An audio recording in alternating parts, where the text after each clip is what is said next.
At the start of each day, as the sun rose over the rugged landscape, a small group of humans would emerge from a limestone cave. Their day was already underway, with some scanning the horizon for game, while others gathered kindling to keep the fire burning, one that never fully extinguished. But what exactly did the daily lives of our Paleolithic ancestors look like? The common image of cavemen dragging women by their hair or hunting mammoths doesn't fully capture the complexity of their existence. So, how did they spend their time when survival was a constant challenge? When we talk about cavemen, we're referring to humans who lived during the Paleolithic period, which lasted from about 2.6 million years ago to roughly 12,000 years ago. This period makes up over 99% of human history, long before agriculture, cities, or written language. But this was not a stagnant time. Major innovations in tools, social structures, and art developed during the Paleolithic. We know about their daily lives through various sources: stone tools, hearths, food remains, and even fragile items like textiles and wooden tools found in archaeological sites.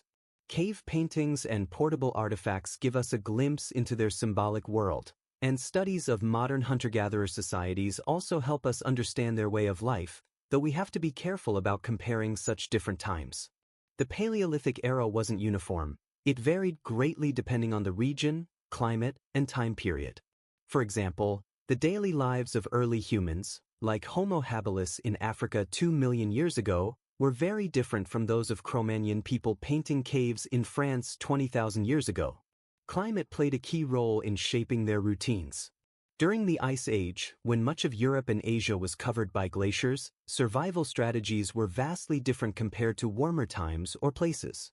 Coastal and river-dwelling groups developed fishing tools, while those living in forests or grasslands focused on hunting different animals and gathering various plants. Despite the differences, all Paleolithic peoples shared a hunter-gatherer lifestyle, relying on a mix of hunting animals and foraging for wild plants. So, let's take a closer look at what their days might have been like. A typical Paleolithic day began with the sunrise. Unlike our modern lives, with artificial lighting and strict schedules, these early humans followed the natural cycles of light and dark, adjusting to the seasons. Mornings often started with rekindling the fire from the night before. Archaeological sites, like Terra Amata in France, show that maintaining these fires was vital for warmth, light, protection from predators, and cooking. Starting a fire from scratch was difficult, so many groups kept embers or slow-burning materials going overnight. Mornings were spent on important tasks that required daylight, such as checking on food supplies, repairing tools, or looking for signs of nearby game. Gathering water was an everyday task, often from streams or springs, carried in containers made from animal hides or woven baskets. Rather than following a strict schedule, Paleolithic life was driven by immediate needs, like food or shelter, and long-term planning for seasonal changes. Archaeological evidence from places like Gesher Benat Yaakov in Israel suggests that these people had a deep understanding of plant cycles, planning for the future as they prepared for changes in the environment. Throughout the day, the main focus was on acquiring food. Men typically focused on hunting large animals, while women gathered plant foods and hunted smaller creatures. However, this division of labor wasn't strict, and archaeological findings suggest there was flexibility in gender roles. In the heat of midday, there might be time for food preparation, tool maintenance, or rest. As the day came to an end, the group would gather around the fire again. This time was likely spent telling stories, making plans, and bonding socially. Obtaining food was the main concern of these early humans. Hunting large animals required skill and teamwork. Early humans may have started as opportunistic scavengers, but by around 500,000 years ago, there's evidence of organized hunting. At sites like Box Grove in England, a horse shoulder blade shows clear signs of a spear wound, proving they were hunting directly, not just scavenging. In the early Paleolithic, hunters used simple hand axes and wooden spears. By around 400,000 years ago, people in Germany were crafting finely made wooden spears for throwing. The invention of spear throwers around 30,000 years ago allowed for more power and accuracy, and by 20,000 years ago, the bow and arrow had appeared in some areas. However, hunting was not always successful. As a result, gathering plants became a more reliable source of food. Evidence shows that Paleolithic people ate a wide variety of plant foods, including tubers, fruits, nuts, seeds, and leafy greens. Studies of ancient teeth also reveal traces of medicinal plants, highlighting their knowledge of the natural world. Gathering plants required deep knowledge of growth cycles, habitats, and how to process different foods. This expertise was likely passed down through generations, forming a rich understanding of the environment. Evidence from the Paleolithic site at Coaster in Illinois, dating to about 9,000 years ago, shows the use of fishing tools, like nets and bone hooks. Seasonal changes shaped the food-gathering rhythms. In spring, people focused on collecting eggs and fresh greens. In summer, they gathered berries and hunted younger animals. In autumn, they harvested nuts and prepared for winter. During winter, stored food and hunting became more important. While food storage technology was limited, it was crucial for survival. Some groups dried meat, creating early forms of jerky, while others used underground pits to store food, which kept it cool. In colder areas, freezing naturally preserved food. The Paleolithic diet was incredibly diverse, much more so than what early agricultural societies would later rely on. Studies of bones from this era show that Paleolithic people had good nutrition, with fewer deficiencies compared to their farming descendants. One of the biggest innovations in this period was cooking. Though the exact timing is debated, control of fire for cooking dates back at least 400,000 years, with some evidence suggesting it could have been even earlier. Cooking made food easier to digest, released more calories, and neutralized toxins found in some plants. A lot of time in the Paleolithic era was spent making and maintaining tools. Tool making wasn't an occasional task, it was something that needed constant attention. Stone tools wore down with use and had to be regularly sharpened or replaced. A skilled toolmaker could create a functional cutting edge in just minutes, but more complex tools took hours of careful work. The development of stone tools over time shows increasing sophistication. The earliest tools were simple rocks with flakes removed to create sharp edges. By about 1.76 million years ago, the Acheulean hand axes were being crafted, showing clear skill in flaking and design. By the Middle Paleolithic, around 300,000 years ago, a new technique called the Levallois method was developed, allowing people to control the size and shape of stone flakes more precisely. In the Upper Paleolithic, starting around 50,000 years ago, specialized tools became common, things like scrapers for preparing hides, tools for engraving, and projectile points for hunting. These weren't made by trial and error but reflected a deep understanding of stone and its uses. While stone was the most common material, wood was also used extensively, though it doesn't survive well in archaeological records. Still, there are some notable exceptions, such as wooden spears and a wooden spear tip from Clacton-on-Sea. These objects show careful crafting, considering the natural properties of the wood.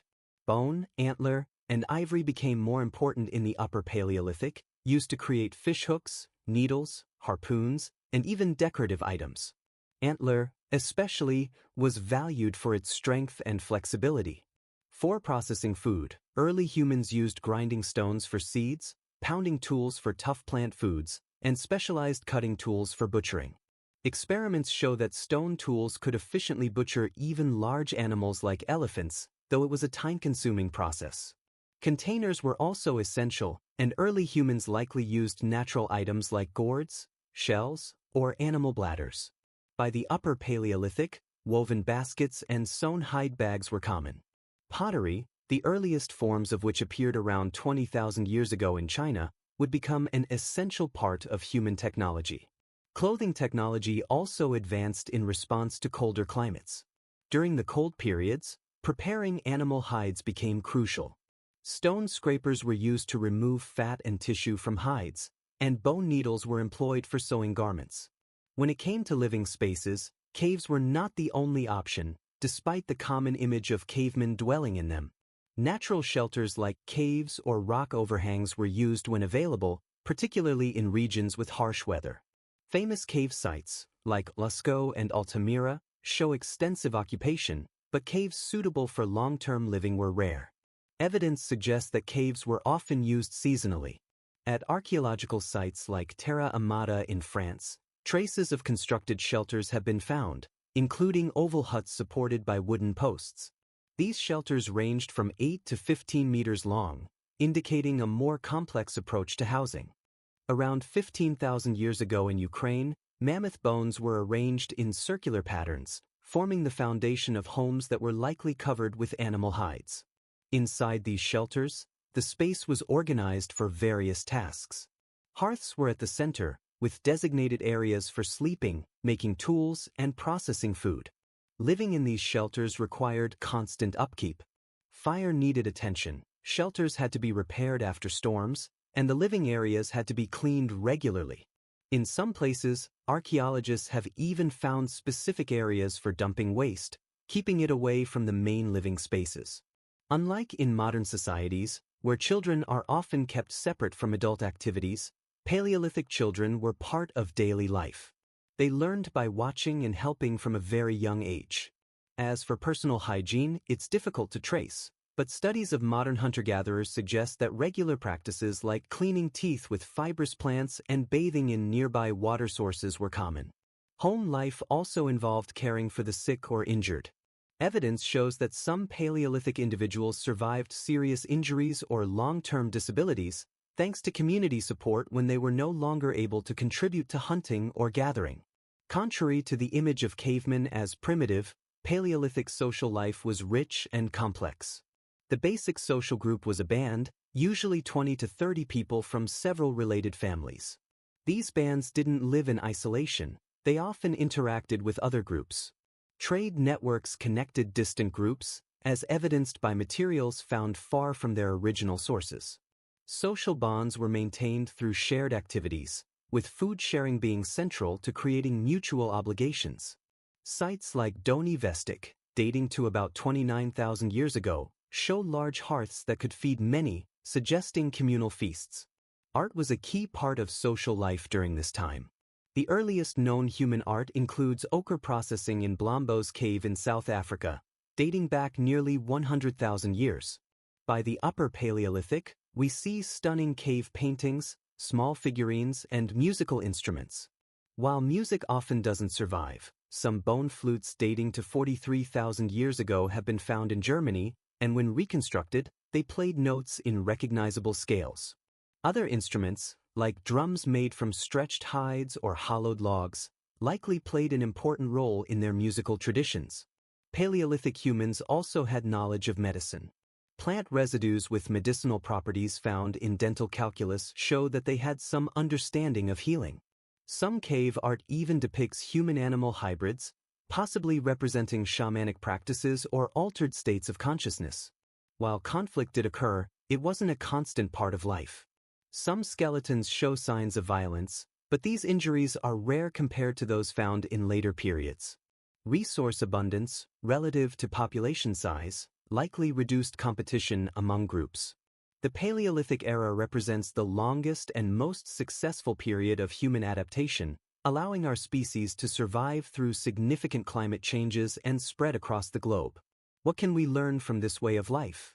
First, Paleolithic humans were incredibly skilled at managing their environment.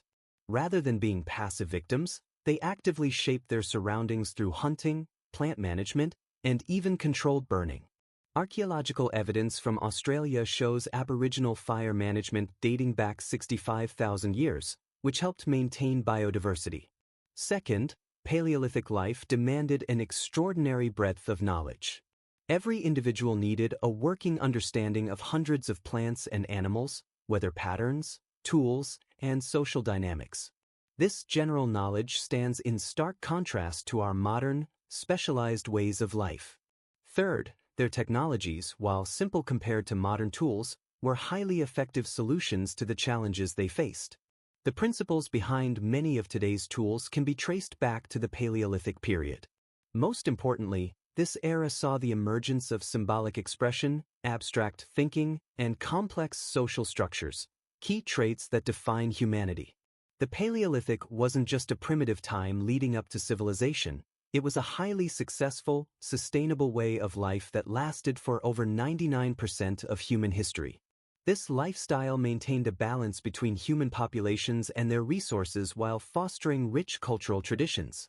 As we face our own environmental challenges, there's much we can learn from these early humans.